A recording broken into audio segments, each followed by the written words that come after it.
Bonjour à tous, soyez les bienvenus, je vous invite à vous approcher, merci de prendre place, d'essayer de bien remplir les bancs, en évitant de laisser des trous, les frères et sœurs vont nous rejoindre au fur et à mesure, le temps de se garer, de trouver une place, après avoir tourné 10 fois dans le patelin, dans le pâté de maison. Ah, gloire à Dieu, vous allez bien? Très heureux de vous retrouver ce matin, de nous accueillir les uns les autres, d'accueillir particulièrement ceux qui nous visitent en cette journée. C'est aussi un temps de vacances des deux côtés de la frontière, d'accueillir tous ceux qui nous suivent par Internet. Merci pour votre fidélité à suivre ce culte. Je voudrais commencer ces moments par la lecture de quelques versets dans d'ailleurs le psaume tout entier, le psaume 138. Psaume 138 qui nous dit, c'est un psaume de David. Je te célèbre de tout mon cœur et je chante tes louanges en la présence de Dieu. Je me prosterne dans ton saint temple et je célèbre ton nom à cause de ta bonté et de ta fidélité. Car ta renommée s'est accrue par l'accomplissement de tes promesses. Et regardez ce verset 3, magnifique. Le jour où je t'ai invoqué, tu m'as exaucé. Tu m'as rassuré. Tu as fortifié mon âme. Ce matin, nous sommes dans ce lieu et nous pouvons invoquer le nom du Seigneur. As-tu besoin d'être exaucé? As-tu besoin d'être rassuré? As-tu besoin d'être fortifié? Tu es au bon endroit. Non pas que tu ne puisses pas invoquer le nom du Seigneur chez toi, en tout lieu nous pouvons le faire, mais David parle ici du Saint-Temple. Alors il ne s'agit pas d'un bâtiment de ses murs, mais le véritable temple, c'est l'assemblée des croyants. Ce sont les pierres vivantes. Et l'Esprit du Seigneur est au milieu de nous. Et ce matin, ensemble, nous formons ce temple où Dieu est présent. Croyez-vous que Dieu veut parler?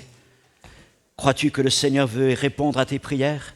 Crois-tu qu'il veut te rassurer, qu'il veut te fortifier, t'encourager? Mais si tu as un besoin, tu es dans le bon endroit. Et ce matin, laisse le Seigneur te bénir. Mais mon frère, ma sœur, comme David le dit aussi, c'est le bon endroit pour chanter les louanges de Dieu, pour célébrer notre Seigneur de tout notre cœur. Et nous allons commencer par faire ça. Nous allons commencer par bénir notre Dieu, par le louer, l'adorer, le célébrer. Un magnifique programme de chant a été préparé, ils ont donné tout leur cœur et ils vont nous bénir ce matin. Mais avant, je voudrais vous inviter, si vous le pouvez, si vous le voulez bien, à vous lever et nous allons présenter ces moments à Dieu. Notre Dieu, notre Père, ce matin, nous sommes ici dans ton saint lieu, dans ton saint temple, parce que tu es présent au milieu de tes enfants. Là où 2 ou 3 s'assemblent, tu es présent avec nous. Et Seigneur, mon Dieu, nous sommes là, Seigneur, pour élever ton nom, pour célébrer, pour chanter des cantiques, pour te rendre grâce, mon Dieu, pour tous les bienfaits, les privilèges que tu nous accordes jour après jour. Mais nous sommes là aussi, Seigneur, parce que nous sommes prêts à recevoir ta parole. Viens parler à l'un, à l'autre ce matin. Viens te révéler dans les cœurs. Viens toucher nos vies, mon Dieu. Manifeste ta présence. Seigneur, tu es là pour bénir. Alors merci. Merci pour tout ce que nous allons pouvoir partager, recevoir, donner ce matin. Seigneur, ces moments t'appartiennent. Que nous soyons dans ce lieu ou dans nos maisons. Seigneur, que ta grâce se manifeste. Amen. On y va, vous êtes partis, prêts à louer le Seigneur comme David? Comme David, alors c'est parti. Est-ce qu'on peut taper des mains ensemble? Est-ce qu'on est dans la joie ce matin? Vous pouvez bouger ce matin si vous avez un peu de place.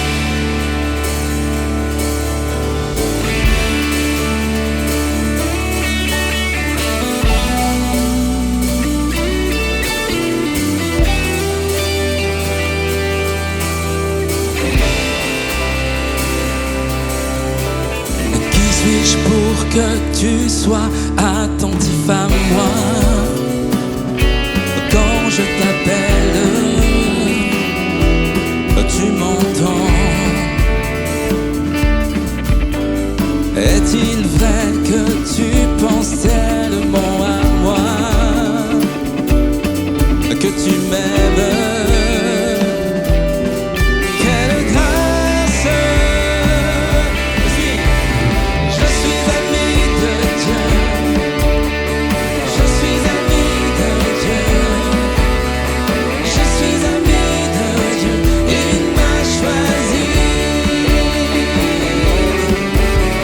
Je suis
il m'a choisi.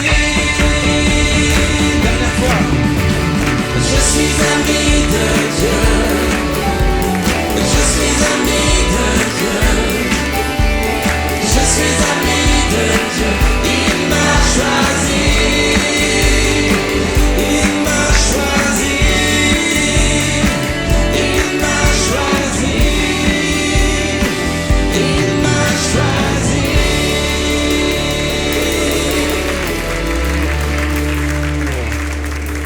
On pourrait le dire toute la journée. Il m'a choisi.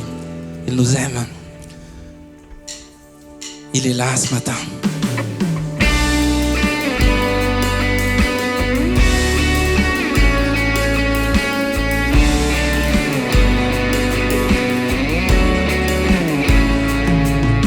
Je viens vers toi dans le secret, en ta présence, je veux rester.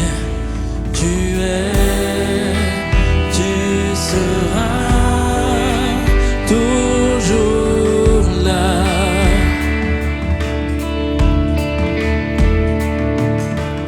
Tout contre toi, près de ton cœur, je veux entendre ta voix, Seigneur. Tu es, tu seras toujours là. Ébloui devant toi,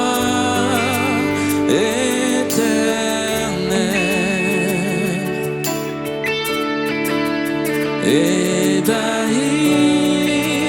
par l'amour de ton ciel. Je suis là à tes pieds,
Si je t'oubliais, je sais que tu m'aimes. Ta sainte présence, elle m'environne. À chaque moment, je sais que tu m'aimes. Je sais que tu m'aimes. À la croix, je me prosterne, où ton sang coula pour moi. Aucun amour n'est plus grand. Tu as gagné sur la mort, as rempli les lieux très hauts. Rien ne peut nous séparer.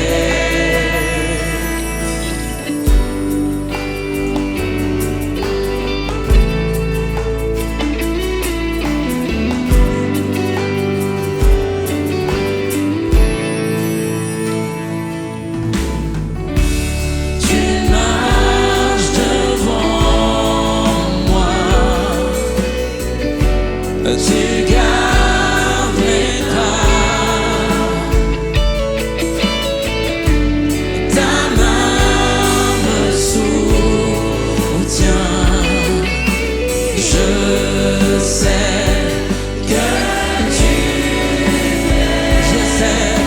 Je sais que tu m'aimes. À la croix, je me prosterne, où ton sang coula pour moi. Aucun amour n'est plus grand. Tu as gagné sur la mort, as rempli les lieux très hauts. Rien ne peut nous séparer. À la croix, je me prosterne, où ton sang coula pour moi. Aucun amour n'est plus grand. Tu as gagné sur la mort, as rempli les lieux très hauts. Rien ne peut nous séparer. Tu déchires le voile, tu traces un chemin, car tu as tout accompli. Tu déchires le voile, tu traces un chemin, car tu as tout accompli. Si tout s'effondrait devant mes yeux, tu seras là, Seigneur. Tu resterais là. Je sais que tu m'aimes. Je sais que tu m'aimes. À la croix, je me prosterne, où ton sang coula pour moi. Aucun amour n'est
Rien ne nous séparera de l'amour de Christ.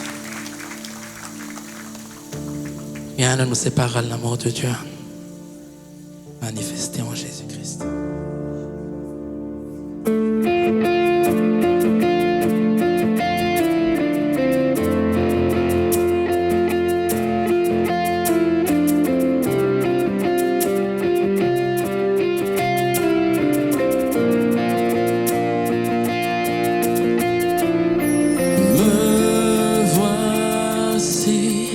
À genoux devant toi, j'abandonne tout.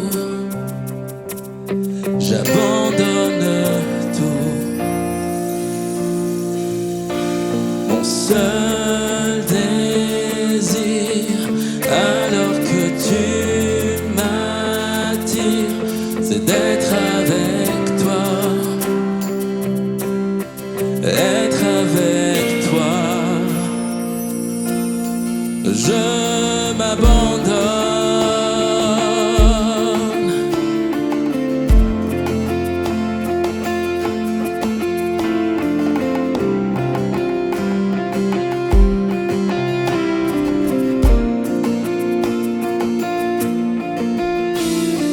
Par ta grâce, viens inonder mon âme.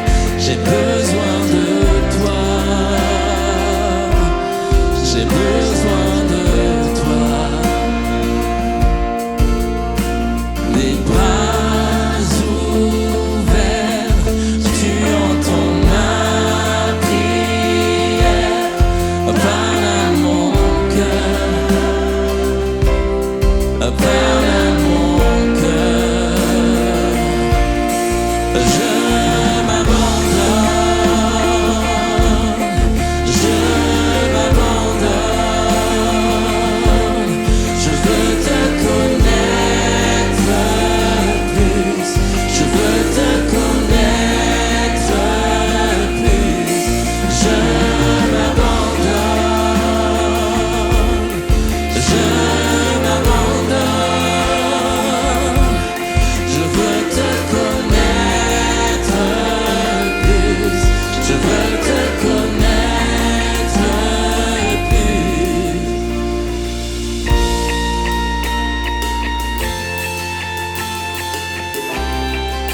Fais ton œuvre en ce lieu, Seigneur, ce matin.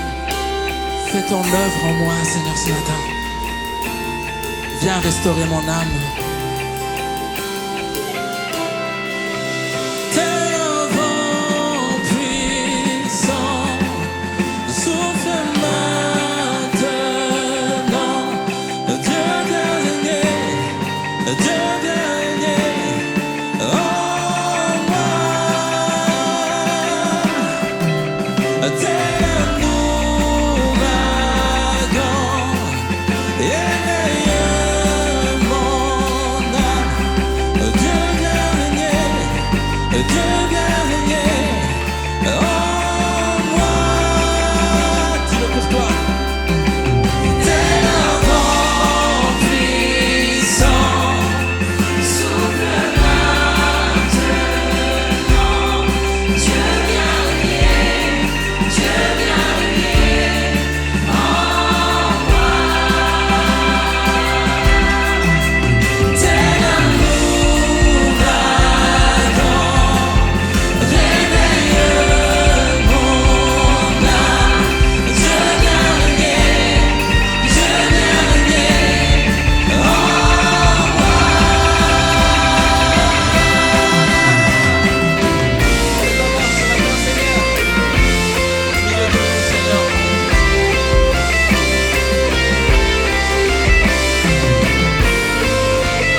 Je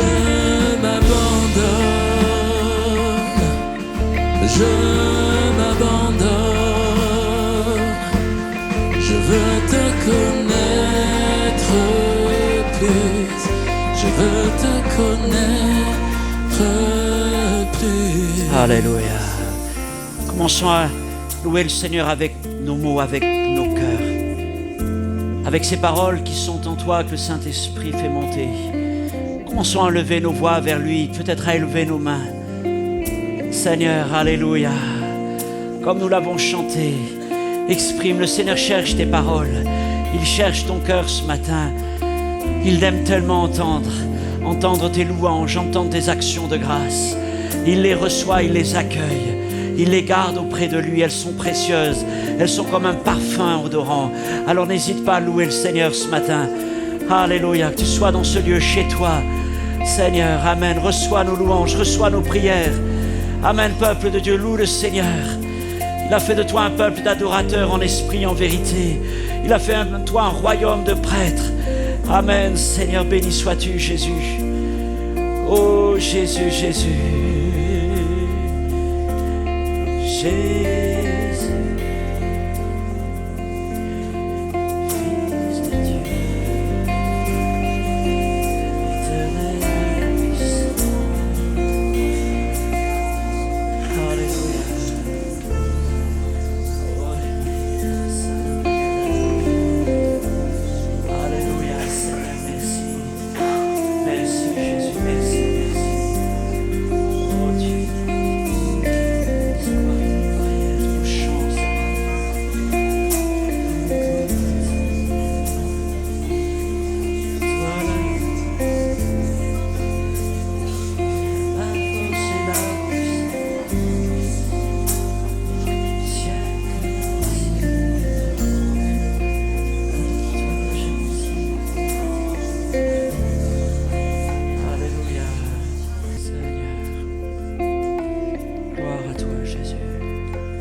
Je lis dans Jean chapitre 21, à partir du verset 3 jusqu'au verset 14. Simon-Pierre leur dit aux disciples, je vais pêcher. Ils lui dirent, nous allons aussi avec toi. Ils sortirent et montèrent dans une barque, mais cette nuit-là, ils ne prirent rien.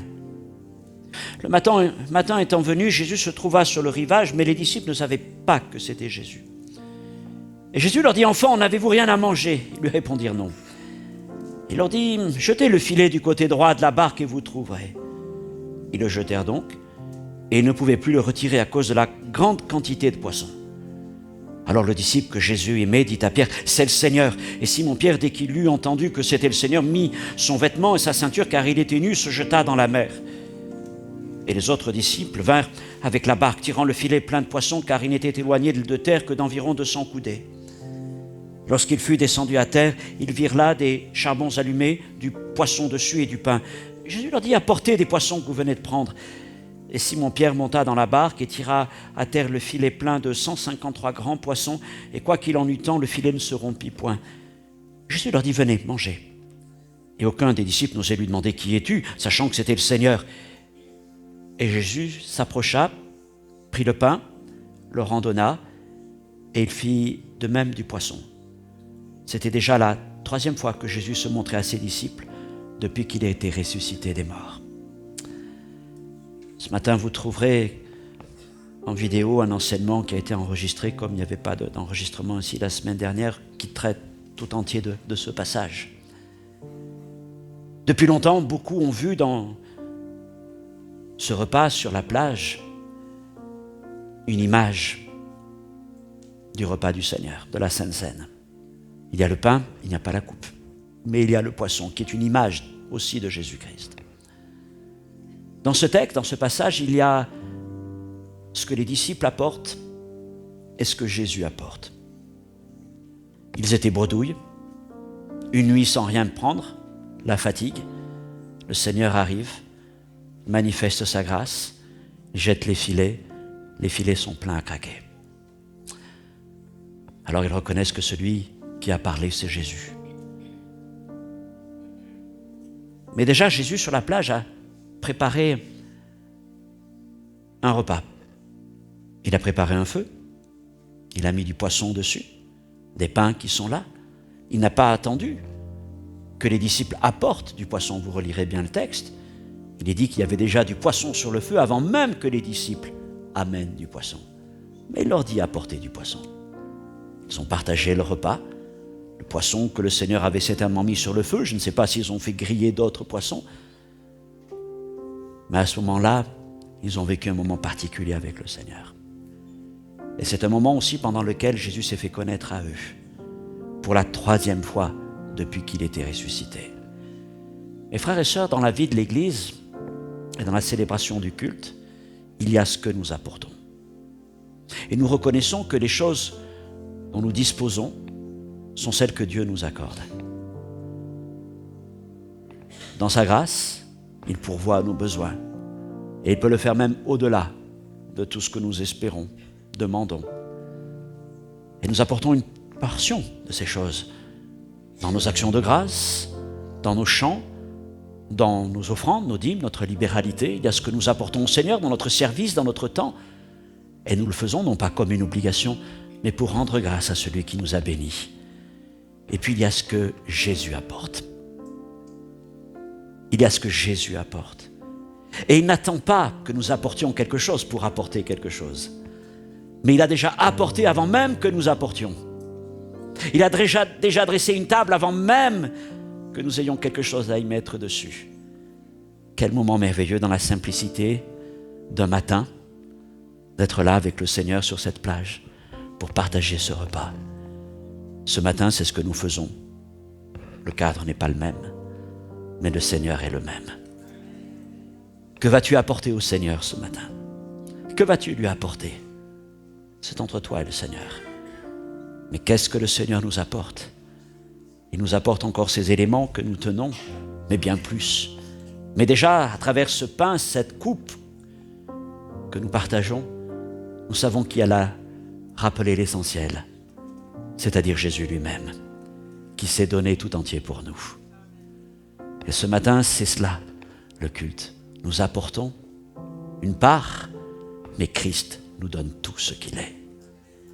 Et dans ce moment, le texte finit donc en disant que c'était la 3e fois qu'il se montrait à eux. Parce que le temps où nous partageons ce repas est un temps particulier. Nous le disons d'une certaine manière, il est très saint, il est sacré. Nous apprenons à reconnaître dans ce pain et cette coupe, plus que quelques éléments de la terre, mais nous reconnaissons Jésus-Christ. Et nous croyons que dans ce moment-là, dans cette simplicité qui rappelle celle de cette matinée sur les lacs du Galilée, Jésus est capable de s'approcher de nous. Jésus s'approcha, prit le pain, le rendonna et il fit de même du poisson. Et si le Seigneur s'approchait de toi ce matin? Quand nous prenons ce repas, c'est ce que nous dirons. Seigneur, approche-toi. Il nous a dit approchez. Et maintenant, il s'approche de nous. Et tu as peut-être besoin que le Seigneur s'approche de toi encore. Tu as besoin que le Seigneur vienne encore te prendre dans ses bras, te montrer son amour, sa présence, sa bénédiction, sa paix, sa grâce. Et il vient à travers ces emblèmes qui sont si simples, mais qui représentent tellement. Ce matin, le Seigneur s'approche de toi.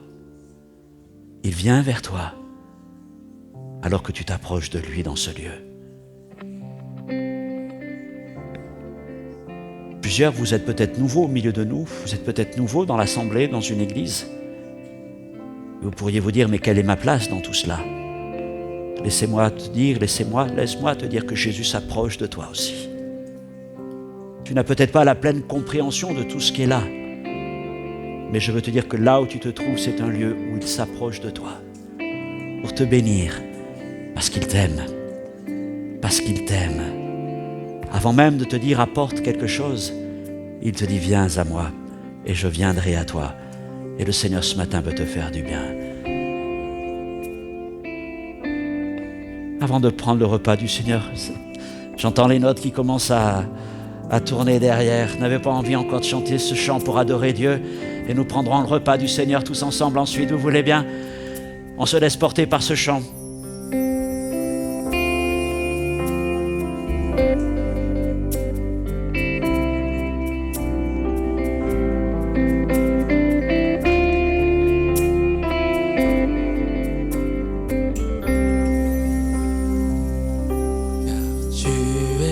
Dieu au-dessus de la terre. Tu établis ton trône dans les cieux. Car tu es Dieu au-dessus de la terre. Tu es le roi, tu es le seul Dieu. Car tu es Dieu, car tu es Dieu au-dessus de la terre. Tu établis ton trône dans les cieux. Car tu es Dieu au-dessus de la terre. Tu es le roi, tu es le seul Dieu. Dieu glorieux, Dieu de gloire, Dieu de gloire, Dieu de gloire. Tu es roi, Dieu de gloire, Dieu de gloire,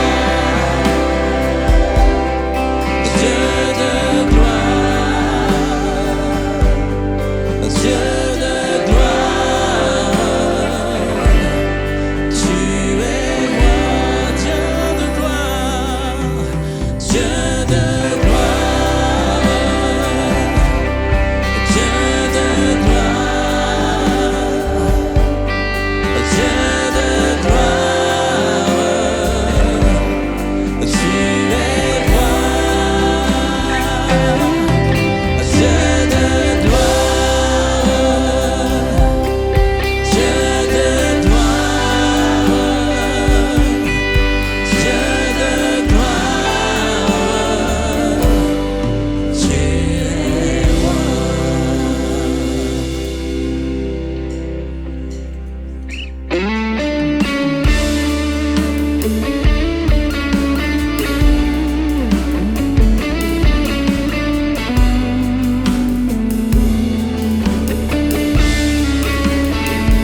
Car tu es grand, Seigneur, tu fais des miracles, nul n'est comparable à toi.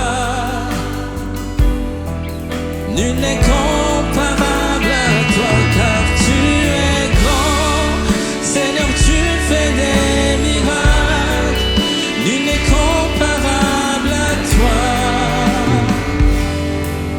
Nul n'est comparable à toi. Notre Dieu est un grand Dieu. Notre Dieu est un grand Dieu.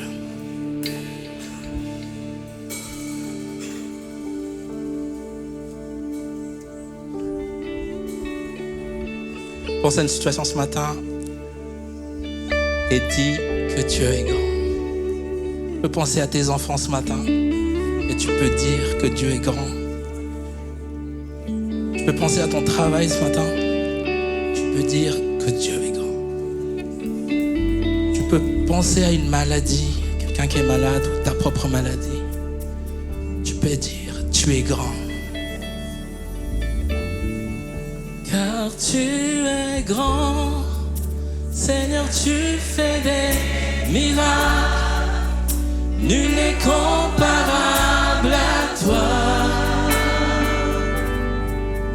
Nul n'est comparable à toi. Car tu es grand, Seigneur, tu fais des miracles. Nul n'est comparable à toi. Nul n'est comparable à toi.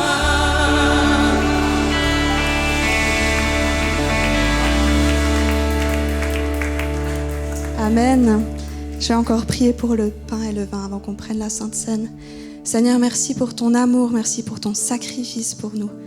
Merci pour ta grâce et On te remet, Seigneur, ce pain et ce vin comme signe, Seigneur, de ce sacrifice dont on veut se rappeler, pour lequel on veut te remercier aussi tous les jours.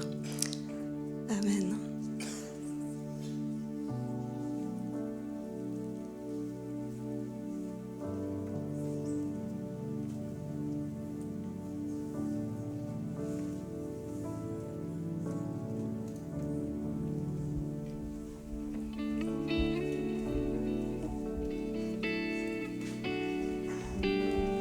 Gloire à toi, Seigneur. Gloire à Dieu. C'est bon des moments dans la présence du Seigneur. Encore plus quand on les vit tous ensemble. C'est bon des moments chez soi, mais c'est bon encore davantage quand on est là, réunis. Gloire à Dieu. Nos frères et sœurs vont passer dans les rangs pour ramasser les coupes. Avant de vous rasseoir, si vous ne l'avez pas fait, prenez le temps de saluer quelqu'un autour de vous. Regardez devant, derrière, à côté. Merci au groupe de louanges, à la technique, pour ces bons moments.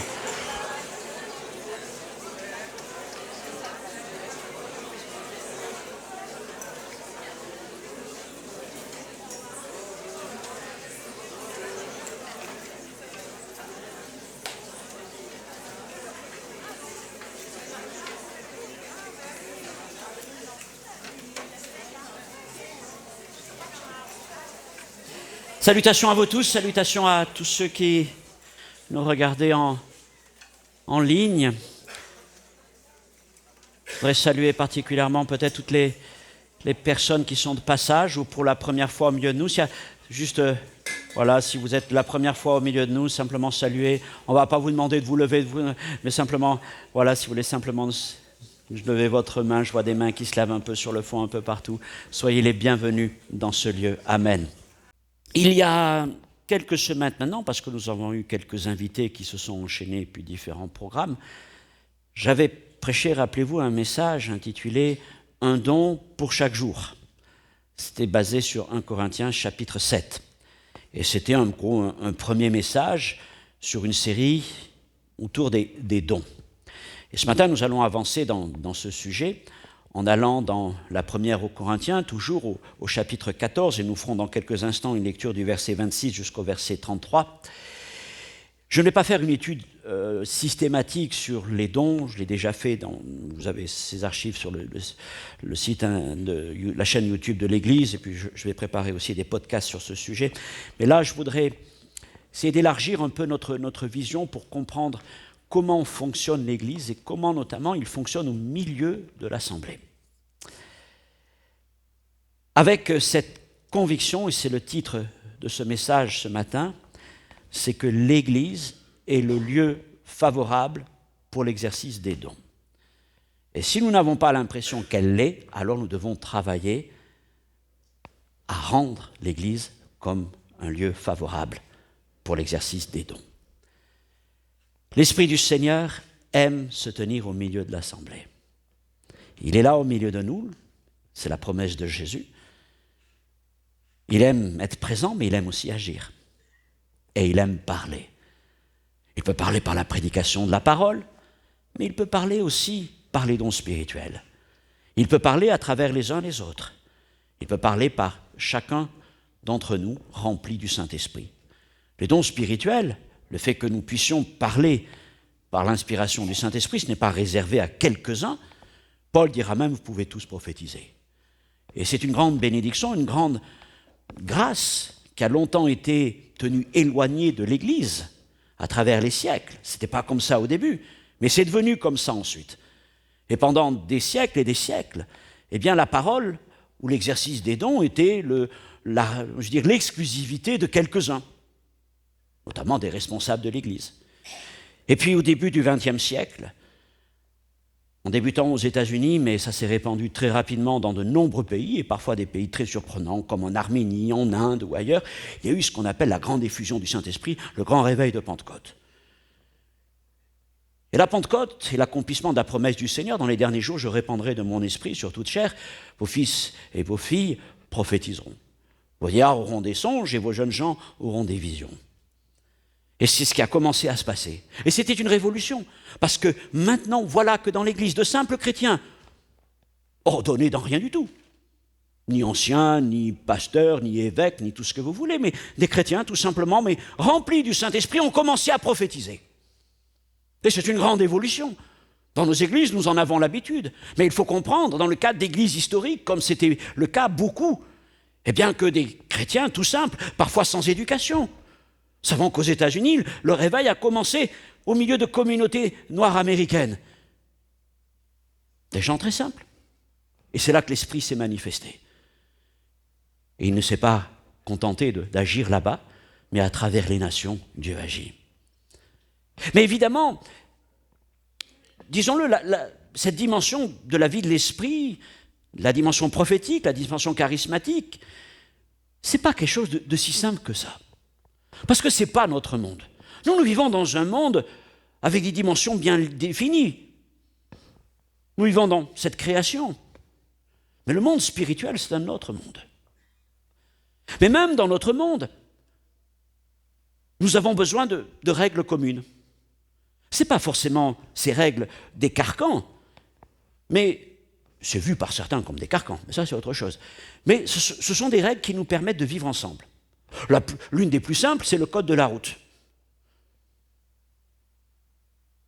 Alors, conduire à Genève, c'est une chose. Vous allez me dire, déjà à Genève, enfin, vous avez pas, si vous n'avez jamais conduit à Paris, à Marseille, à Palerme, j'ai conduit à Palerme, et dans d'autres villes comme ça, c'est autre chose. Quand je vais au Canada, au Québec, alors là, c'est le royaume de la courtoisie. Il y a des stops, c'est le premier arrivé qui passe et on attend chacun son tour. Je me dis, si on faisait ça en France, je ne sais pas comment ça se passerait. Mais là-bas, ça se passe bien. Et on comprend que s'il n'y a pas de règles, eh bien, c'est la circulation à Kinshasa, quoi. Ou ailleurs. Et là, c'est quelque chose. Il faut vraiment un permis particulier. Mais ils s'en sortent, hein. Je ne dis pas ils s'en sortent, enfin. Voilà. Et je crois que dans la vie de l'Esprit, le Seigneur a voulu un peu nous mettre quelques principes. Non pas un carcan, mais quelques règles communes qui vont nous permettre d'évoluer dans un cadre sécurisé. Et sécurisé ne veut pas dire étouffant, mais ça nous permet de circuler ensemble en quelque sorte. Parce que l'Église, lieu favorable pour les dons, doit être un lieu d'amour, de foi, de liberté, mais aussi de protection. Parce que sans protection, il y a des dégâts. Et ce matin, nous allons nous arrêter sur ça. Nous lisons dans 1 Corinthiens chapitre 14, verset 26. Le verset 26 va s'afficher, les autres vous les lirez dans vos Bibles ou sur vos écrans où vous m'écoutez.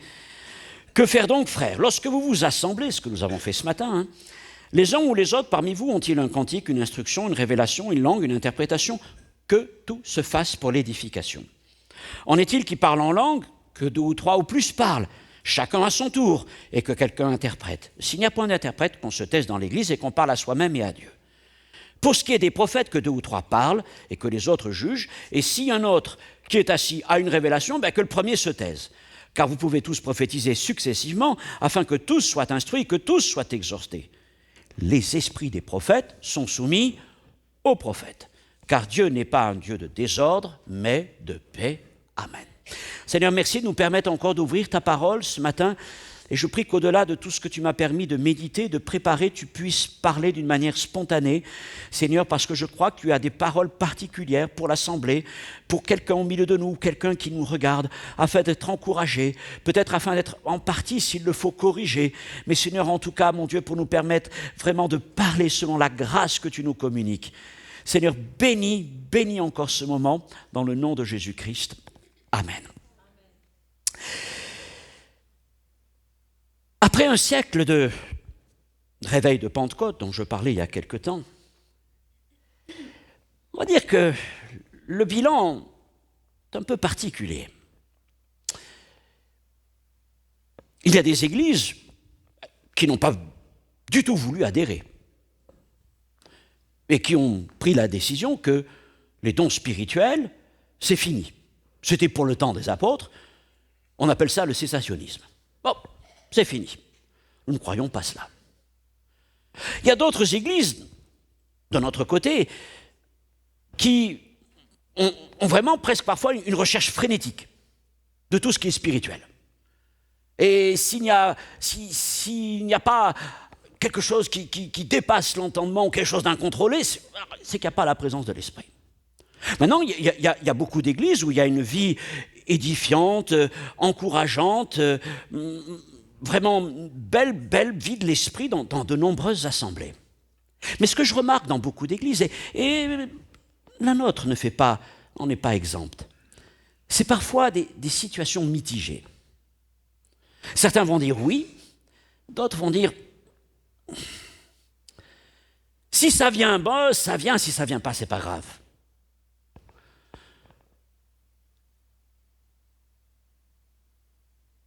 On y croit, ça fait partie de la doctrine de l'Église, on ne va pas forcément les rechercher. Et parfois Dieu peut mettre sur nos cœurs certaines paroles, mais elles ne sont plus exprimées. Par peur, par doute, pour toutes sortes de raisons. Parce que c'est vrai, parfois, certaines choses ont pu se passer. Et on associe vie de l'esprit et dons spirituels à un certain désordre. Et on se protège. Et j'ai entendu le témoignage de plusieurs parmi vous, non pas d'avoir vécu ces choses ici dans ce lieu, mais dans certaines assemblées où vous avez pu aller, rassemblements qui vous ont marqué et qui vous marquent encore, et qui ont mis comme un frein. Et puis d'autres, vous avez été, quelque part, vous avez l'impression d'avoir été blessé, manipulé, soit par des paroles maladroites, soit par des paroles bien réfléchies. Parce qu'il arrive que certains utilisent ces manifestations, ou soi-disant, eux, ont un discours qui y ressemble, pour contraindre, pour essayer de retirer quelque chose, pour installer la crainte, la soumission. Mais ces choses sont complètement à l'opposé de l'esprit de l'Évangile. Et du coup, voilà, il y a tout cela. Et ce qu'on observe, c'est aujourd'hui un problème d'abord d'accueil des dons spirituels, d'expression des dons spirituels, mais aussi de transmission de génération en génération. Et ça, si ce sont des choses précieuses, et si on ne les cultive pas, eh bien, elles ne se transmettent plus.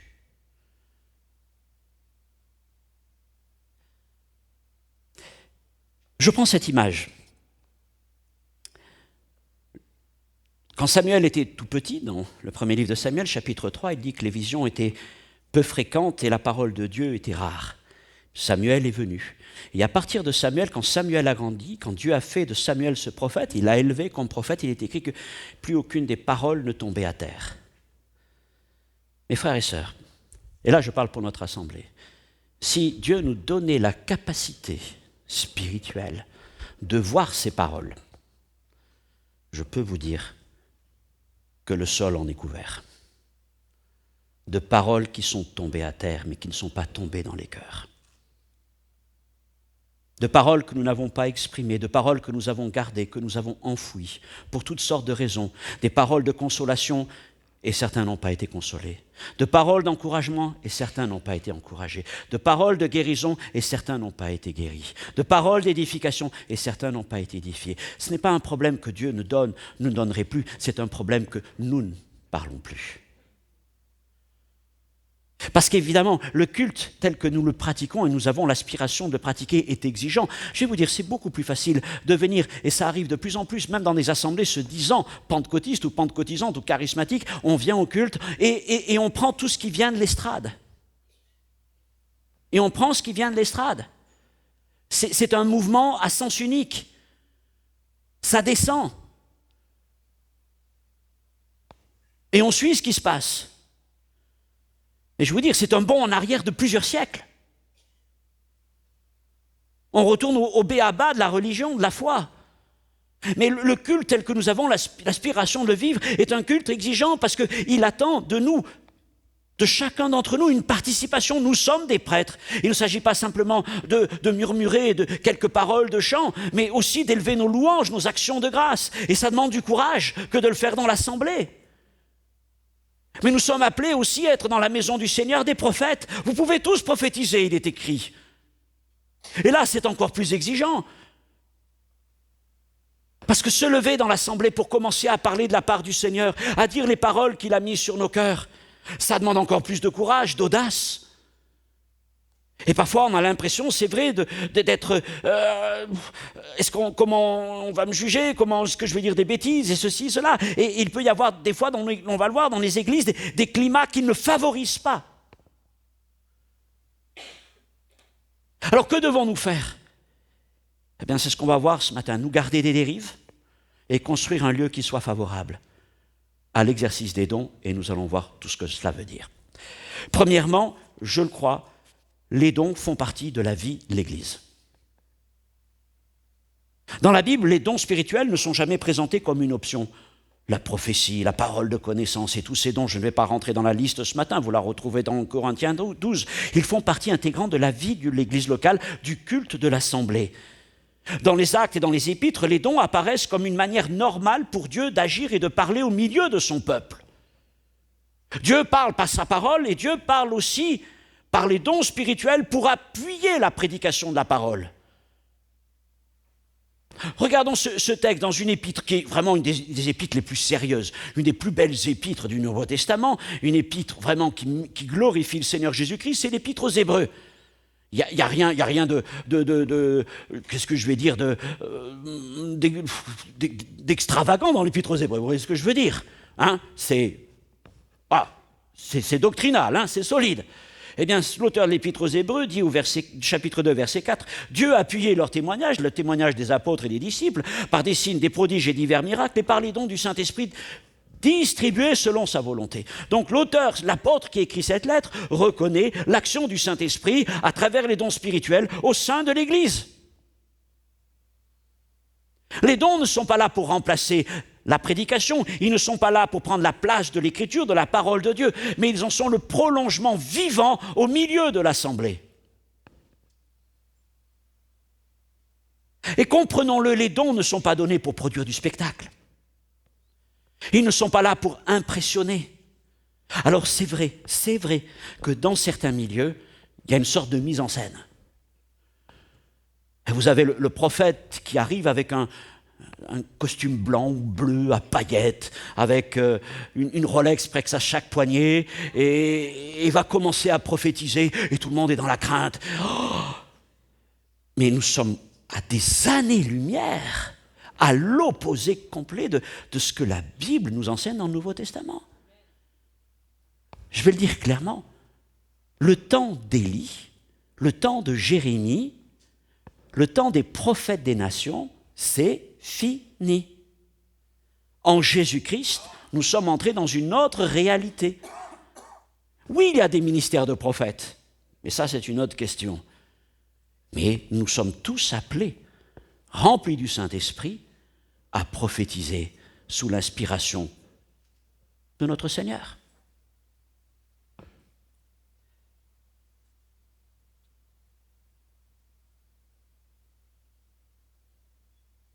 Alors à quoi servent les dons spirituels?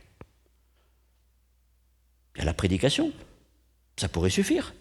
Il y a les prières, ça pourrait suffire. Pourquoi donc des dons spirituels? Pourquoi des prophéties? Pourquoi des paroles de connaissance? Pourquoi encore plus ces choses très étranges qui sont les dons en langue avec des interprétations? Pourquoi tout cela? Paul le dit, pour édifier, pour exhorter, pour consoler, pour révéler les pensées du cœur. Ils ont une fonction. Le but, c'est pas encore une fois de créer du spectaculaire ou du mystique, mais c'est d'atteindre un but très précis, qu'il résume en un seul mot, être utile. Être utile. Il ne veut pas du spectaculaire, il veut utile. Et vous savez, ce qui est utile, c'est souvent ce qui est le plus simple, le plus direct. Ça, c'est utile. Un outil utile. Un instrument utile. Il doit être facile à manier. S'il est trop complexe, on s'y perd. Il n'est pas là forcément pour produire de grands effets, mais les choses les plus utiles sont les plus simples, mais permettent de faire beaucoup de choses dans le quotidien.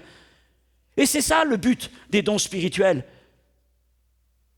Absolument pas côté mystique ou surnaturel, dans le sens où il y a des choses. Non, ça vient dans notre utilité. Le ciel vient dans notre quotidien, dans notre utilité.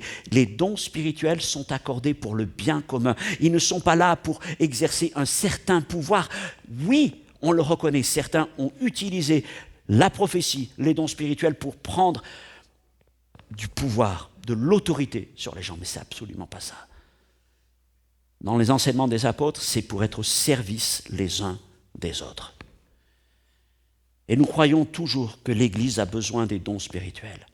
Nous ne croyons pas qu'ils se sont arrêtés avec le temps des apôtres. Jamais nous ne voyons que c'est écrit dans la Bible que les dons spirituels auraient eu leur intérêt pendant un temps et puis qu'ensuite ils auraient fini. Oui, la parole de Dieu nous est entièrement donnée aujourd'hui, mais Dieu n'a pas retiré son esprit, la manifestation des dons. S'il y a besoin de consolation, alors il y a besoin des dons spirituels.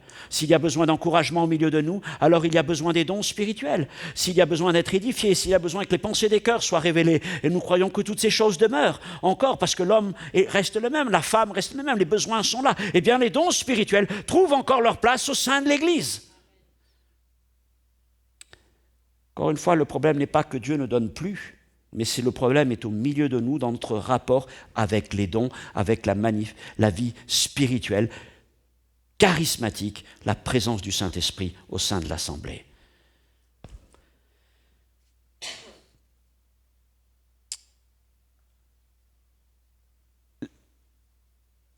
L'épître aux Corinthiens, mais il n'y a pas qu'elles, sont appelées des épîtres correctives.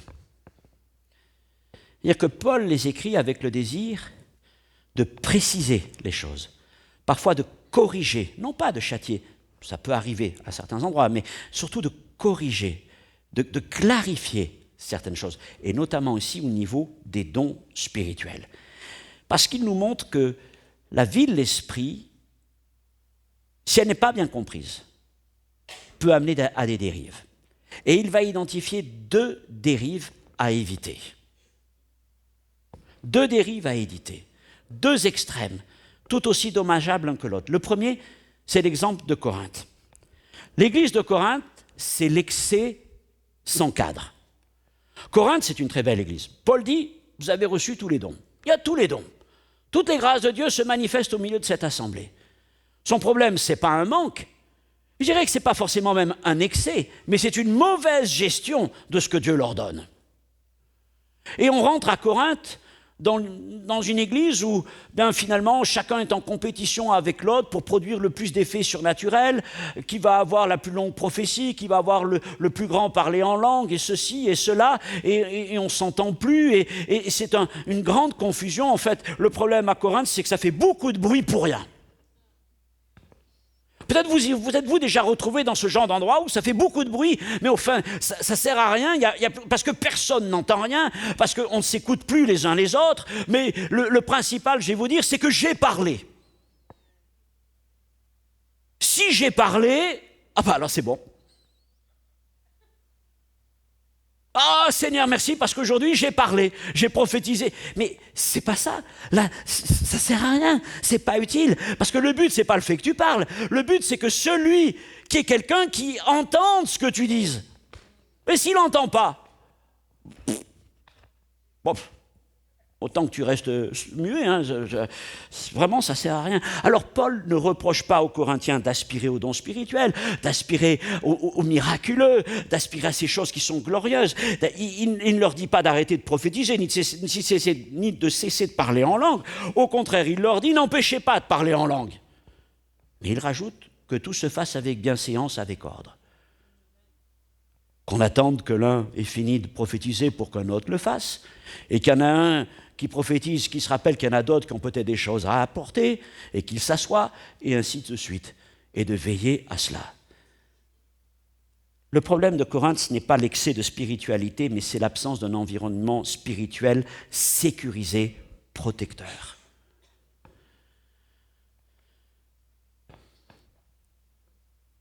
Et certains, vous repassez dans vos cœurs certaines des expériences que vous avez vécues. Et il n'y a pas eu de protection. Et on a dit, là où il y a la présence du Saint-Esprit, c'est la liberté. Mais c'est une liberté sans protection. C'est comme conduire sans code de la route. Chacun va où il veut, chacun fait ce qu'il veut, et ça finit avec de gros accidents. Avec de gros accidents. Alors ça, c'est un aspect du monde chrétien. Mais il y en a un autre, et je pense que celui-là nous concerne davantage, c'est l'église de Thessalonique. Thessalonique, c'est la méfiance qui éteint le Saint-Esprit. Thessalonique, c'est complètement l'inverse de Corinthe. Les dons spirituels s'y sont manifestés, et puis, peut-être que des choses n'ont pas été bien comprises, il y a eu des excès, et les cœurs se sont fermés. Les cœurs se sont fermés au point qu'on a développé au sein de l'Assemblée une culture de méfiance. Hop, ne parlons plus de ça. Ne parlons plus de ça. Alors Paul leur écrit ceci, 1 Thessaloniciens 5, 19, 20, « N'éteignez pas l'esprit, ne méprisez pas les prophéties, mais examinez toutes choses, retenez ce qui est bon. » Et là, on fait un lien entre le fait de mépriser les prophéties et éteindre le Saint-Esprit. Si je rejette les prophéties, si je rejette la manifestation des dons spirituels, je contribue à éteindre le Saint-Esprit. Alors Paul ne dit pas à ces chrétiens qui ont peut-être été un moment échaudés, il ne leur dit pas « acceptez tout sans discernement », non, mais il ne leur dit pas non plus « rejetez tout par prudence ». Il leur propose une voie qui est plus exigeante. Comme tout à l'heure, je vous disais que oui, nous aspirons à vivre un culte exigeant. Eh bien, il leur propose une voie plus exigeante, c'est celle de l'examen, examiner, juger, discerner toutes choses, réfléchissez, prenez du recul. Dans la deuxième aux Thessaloniciens, il va leur dire que vous avez été troublés par quelques dons spirituels, par quelques lettres. Il leur dit, mais ne vous laissez pas troubler dans votre bon sens. Le bon sens. Le bon sens. Et des fois, nous manquons tellement de bon sens. Là, je ne parle même pas du discernement spirituel de révélation. Non, juste le bon sens. Quand on est manipulé par des gens, le bon sens.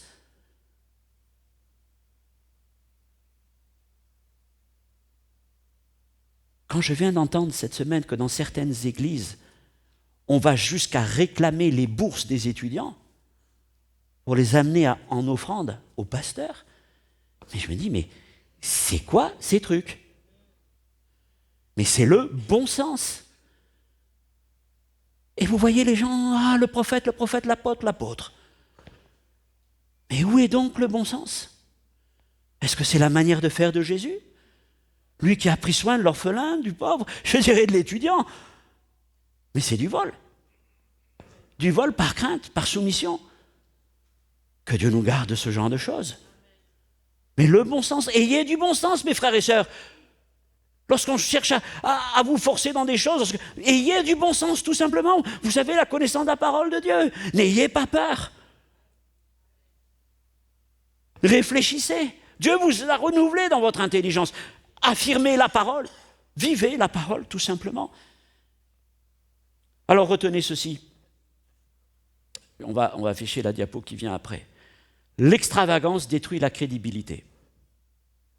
À force de faire n'importe quoi, on ne croit plus. Mais la méfiance détruit la vitalité. Elle étouffe la vie. Et nous devons nous garder de l'un et de l'autre, de l'extravagance comme de la méfiance. Oui, la vie de l'esprit, ce n'est pas quelque chose dans lequel on peut faire tout et n'importe quoi. Il y a des règles pour vivre ça en sécurité ensemble. Et le mieux, ces règles, où est-ce qu'on va les vivre? Dans l'Église.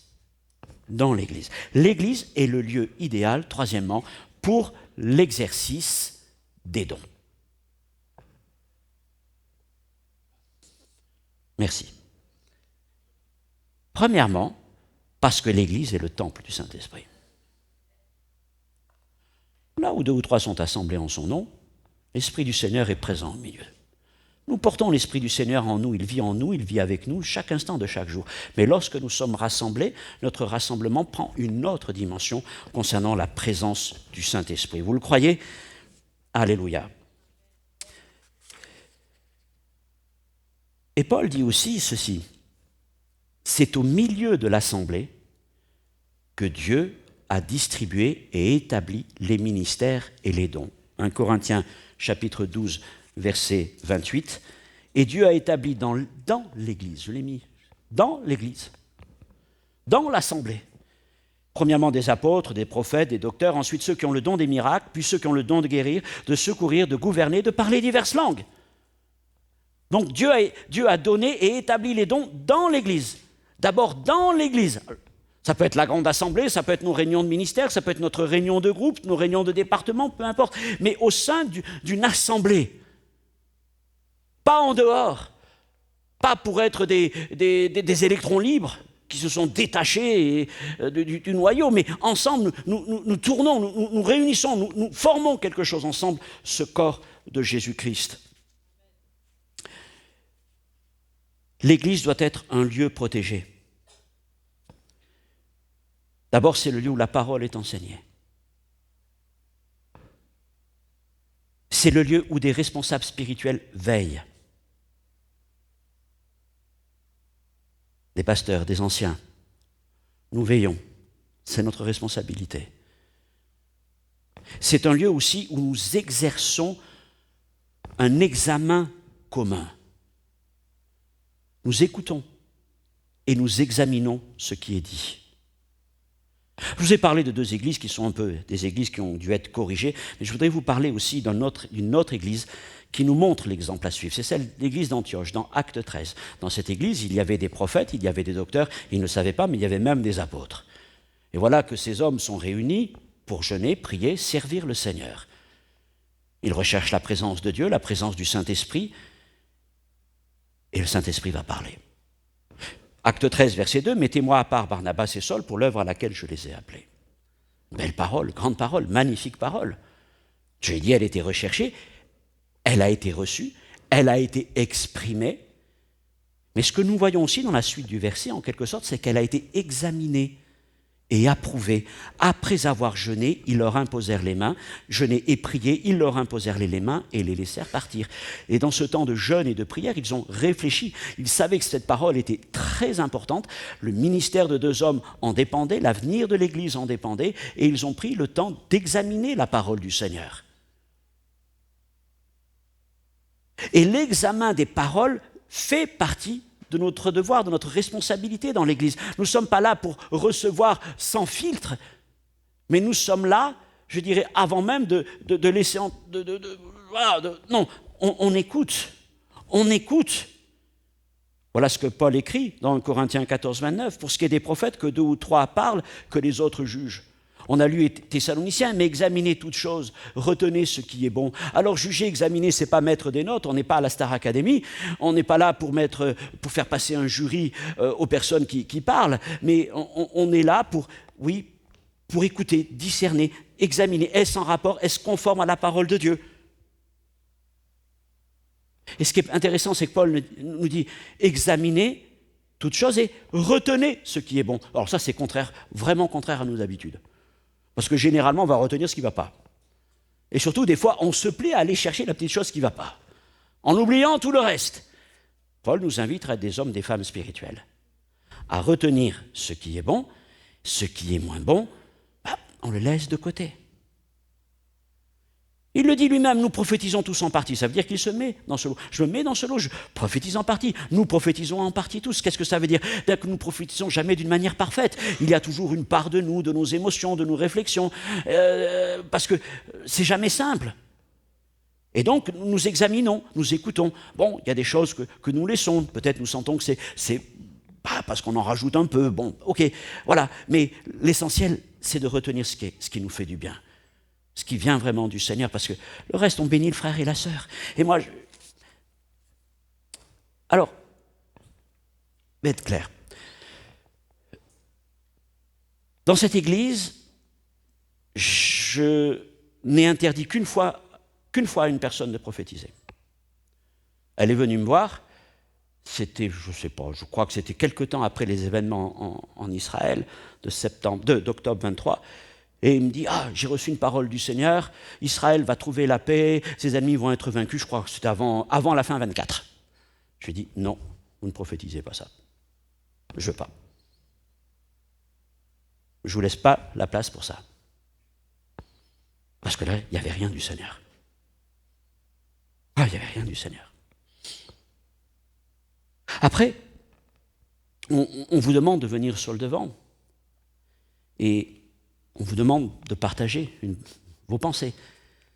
Alors, ce n'est pas qu'on cherche à contrôler. D'abord, on vous accompagne, on vous soutient. La plupart du temps, on vous laisse exercer la chose. Mais c'est aussi pour nous protéger les uns les autres, nous garder les uns les autres. Publiquement dans l'Église, ici je ne l'ai jamais fait, je n'ai eu à le faire que 2 fois à Paris d'interrompre une personne. J'aime pas le faire. Mais les 2 fois où je l'ai fait, il fallait absolument que je le fasse. D'ailleurs, mes collègues étaient tout à fait d'accord avec moi. On s'est regardé, il faut qu'on fait taire cette personne. C'était nécessaire, parce que ce qu'elle disait était d'une sagesse diabolique. Donc là, on est intervenu. Et puis des fois, je suis obligé de corriger des personnes. Alors j'évite, je ne vais pas le faire en public. Ça m'est arrivé de parler aux uns, aux autres, et de dire, attention, voilà, ça c'est bien, mais il y a des choses qui doivent être corrigées. Parce que tu peux donner de tout ton cœur, de toute ton âme, mais fais attention, l'Église, il y a des principes qui vont nous permettre, parce que si tu présentes les choses comme ça, les gens ne vont pas te suivre, ne vont pas comprendre. Et parfois c'est difficile, on essaie de corriger, mais des fois on est mal compris. C'est jamais simple, parce qu'on exerce une certaine discipline. Mais vraiment, c'est dans le but de permettre à chacun de vivre pleinement la vie de l'Esprit. Mais je reconnais cette chose, mes frères et sœurs. Celui qui ose ouvrir la bouche dans l'Église, pas simplement pour louer, pour prier, mais pour prophétiser, pour apporter une parole du Seigneur, bien, nous devons avoir, je ne vais pas dire respect, mais l'encourager, cette personne, parce qu'il faut du courage. Il faut du courage. Il faut du courage pour parler dans l'Église, il faut du courage pour se lever, pour parler. Il faut du courage pour faire face à chacun. Moi, j'ai l'habitude de parler en public, je le fais constamment. Je crois qu'en une semaine, j'en suis à ma 10e prédication. Mais voilà. Mais je sais que pour la plupart d'entre vous, vous n'avez pas été formés à prendre la parole en public. Et vous vous retrouvez là dans des situations, c'est pas simple. Donc, il faut encourager ces personnes, qu'elles sentent qu'elles sont soutenues. On prie pour elles, on les bénit. Si elles vont parler, qu'il y ait cette liberté, cet amour, cette foi. Je veux dire, mais si je vais dire une bêtise, tout le monde... Non, ok, t'inquiète pas, vas-y. Si on a des choses, on reverra tranquillement les choses après. Mais d'avoir, oui, cet espace d'amour, de foi, de liberté. Et de protection. Et de protection. Et c'est à cela que nous essayons de travailler. Et c'est notre responsabilité de veiller. Alors, juste mon dernier point, un cadre sain pour une pratique saine. Paul nous donne des repères, mais essentiels pour vivre une vie de l'esprit durable. Durable. Premièrement, un principe de précaution. Pensez à ceux qui sont nouveaux. 1 Corinthiens 14, 23. Si donc, dans l'assemblée de l'Église entière, comme ce matin ici, tous parlent en langue, et qu'il survienne des non-croyants ou des gens du peuple, ce qui est le cas au milieu de nous, si tous on commence à parler en langue, ne vont-ils pas dire que nous sommes fous? Bon. Alors Paul ne remet pas en cause ici la valeur du parler en langue. D'ailleurs, plus loin, il va leur dire n'empêchez pas de parler en langue. Mais par exemple, je me rappelle d'un frère dans une église, tout le long du culte, j'étais encore là, chrétien, je n'étais pas encore pasteur, mais du début de la louange jusqu'à la fin, jusqu'à la prière, il parlait en langue. Il n'arrêtait pas. Ok. Peut-être qu'il s'était fait du bien, c'est sûr. Mais il avait oublié la parole de Paul qui dit que dans l'assemblée, il préfère plutôt dire des paroles dans la langue que l'on comprend plutôt que 1000 paroles en langue que personne ne comprend. Parce que oui, c'est fait du bien, mais c'était un culte très égoïste. Il parlait. Bon, les autres ne comprenaient pas, évidemment. Comment pouvait-il dire amen à sa prière? Non seulement c'est égoïste, mais à la fin c'est dérangeant. C'est dérangeant pour les autres. Alors, je sais qu'aujourd'hui, on pourrait avoir On pourrait se dire, et d'ailleurs, je veux dire, ça m'a été dit ici, un vrai culte, une vraie louange, il faut chanter en langue. Bon. On sait qu'il y a des églises où ça se pratique. Si on n'a pas chanté en langue, c'est que l'Esprit n'était pas là. Alors, moi, ça me gêne à partir du moment où on fait d'une spontanéité de l'Esprit une norme. Parce que ce n'est pas chanter en langue qui fait que l'Esprit est plus présent ou non. Après que des églises pratiquent le parler en langue, en masse, je veux dire, ça les regarde, mais je ne me sens pas à l'aise quand même avec ce que Paul écrit, quand il nous demande de veiller.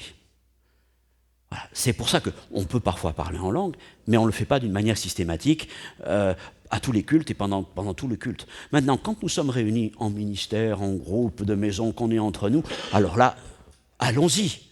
Il ne va pas y avoir, on sait, on se connaît les uns les autres. Mais dans l'assemblée, nous faisons attention. C'est le principe de précaution, parce qu'il y a des personnes nouvelles dans nos cultes. Autrefois, les personnes nouvelles venaient rarement le dimanche matin. Ils ne venaient pas au culte. Mais maintenant, ils viennent au culte. Alors, il nous faut faire attention à cela.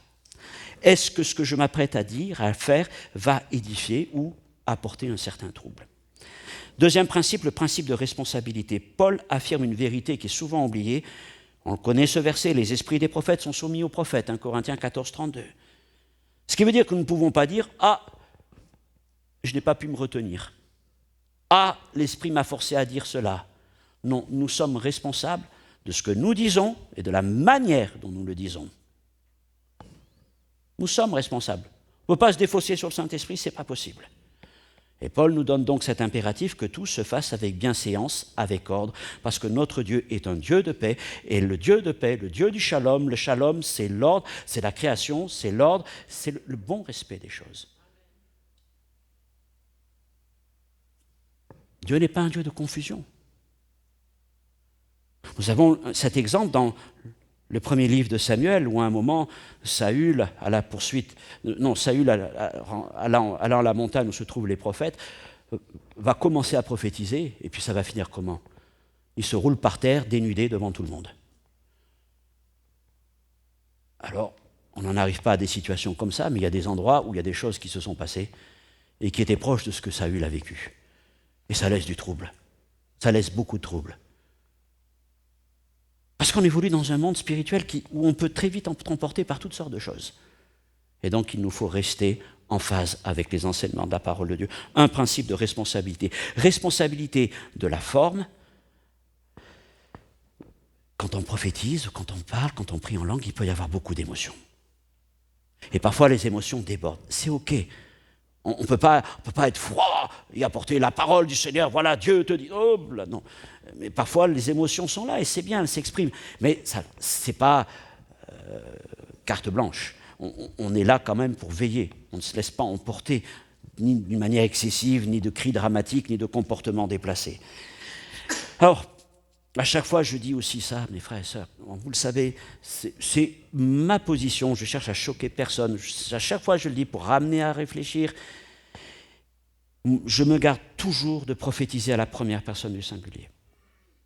Toujours dans ce principe de précaution. Parce que j'ai vu des fois. Alors, je suis la lumière, je suis Dieu, je suis... Ok, moi je comprends ce qu'il veut dire. Mais les personnes qui sont au milieu de nous doivent se dire, fou, c'est chaud ici, hein? Non, mais il faut bien le reconnaître, hein, la première fois que vous rentrez dans l'église, vous entendez ça, vous dites... Et je trouve que c'est tellement mieux de dire « Jésus est la lumière ». Comme ça que j'ai toujours réfléchi, essayé d'agir parce que c'est Jésus plus que je. Simplement réfléchissez à ça. Ça, voilà, c'est Jésus que nous voulons mettre en avant. Alors, nous responsables de la forme, de l'esprit, je l'ai dit, de la manière dont nous donnons, dans l'esprit dont nous donnons amour, encouragement, exhortation, du fond, de tout ce qui est donné. Oui, on ne peut pas dire, comme il le dit à un moment, Jésus est anathème quand on prophétise. Hein. Non, on prophétise en accord avec la parole de Dieu. Alors, pourquoi ce message? Parce que je veux poser aujourd'hui, c'est vrai que j'aurais pu être beaucoup plus punchy par rapport aux dons spirituels et tout ça, mais je pense qu'il est bon de poser un bon environnement où on se comprend les uns les autres, où on peut se mouvoir les uns les autres.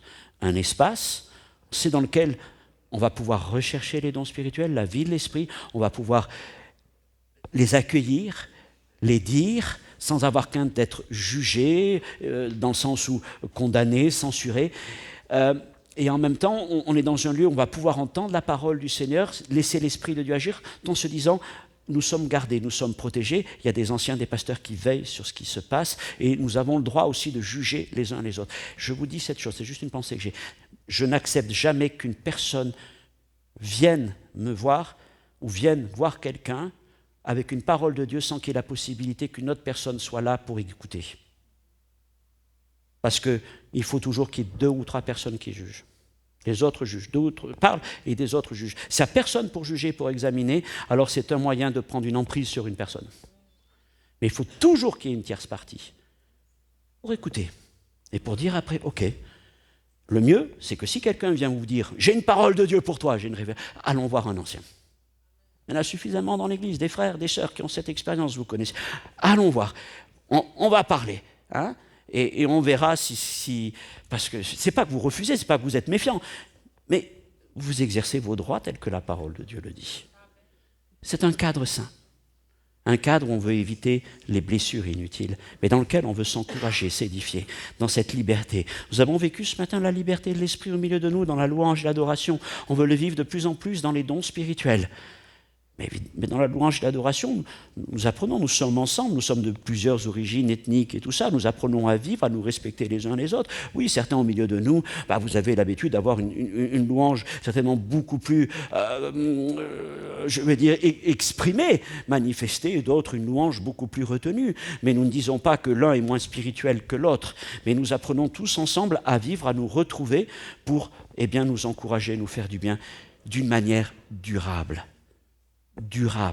Nous ne cherchons pas l'expérience absolument d'un moment, mais nous cherchons à avancer ensemble, à nous encourager ensemble. Voilà le premier message que je voulais placer. Nous irons, le prochain, ça sera beaucoup plus inspirant d'une certaine manière. Rechercher l'amour et ensuite aussi les dons spirituels. Alléluia, mon Dieu, mon Père, voilà, tu as mis en réserve pour nous des choses extraordinaires dans la vie de l'Esprit, des choses qui dépassent notre entendement, Seigneur. Voilà que tu veux te servir de chacun d'entre nous, Seigneur mon Dieu, pour commencer à parler, à dire les choses que tu mets sur nos cœurs, des pensées, Seigneur, qui encouragent, qui édifient, qui révèlent les cœurs, Seigneur mon Dieu, qui apportent la guérison, mon Dieu. Et nous voulons être ces instruments, nous ne voulons pas passer à côté de ces bénédictions, mais nous voulons être aussi cette Église, Seigneur, qui soit un lieu d'amour, un lieu de foi, un lieu, Seigneur, de liberté, mais un lieu protégé, sécurisé, afin, Seigneur, que ceux qui parlent et que ceux qui reçoivent soient édifiés ensemble, Seigneur. Merci pour tout, merci pour ta grâce, ta présence. Merci de nous accompagner dans cette semaine, chacun. Et encore une fois, Seigneur, nous te prions aussi pour cette assemblée générale de demain soir, que tu bénisses tous ces moments et que nous soyons aussi dans l'écoute mutuelle, Seigneur mon Dieu, et à l'écoute de ton esprit. Que ta grâce se manifeste. Béni soit ton nom, Jésus. Amen. Je vous invite, si vous le souhaitez, à prendre un temps dans le hall d'entrée pour un temps de communion fraternelle. Merci pour tout.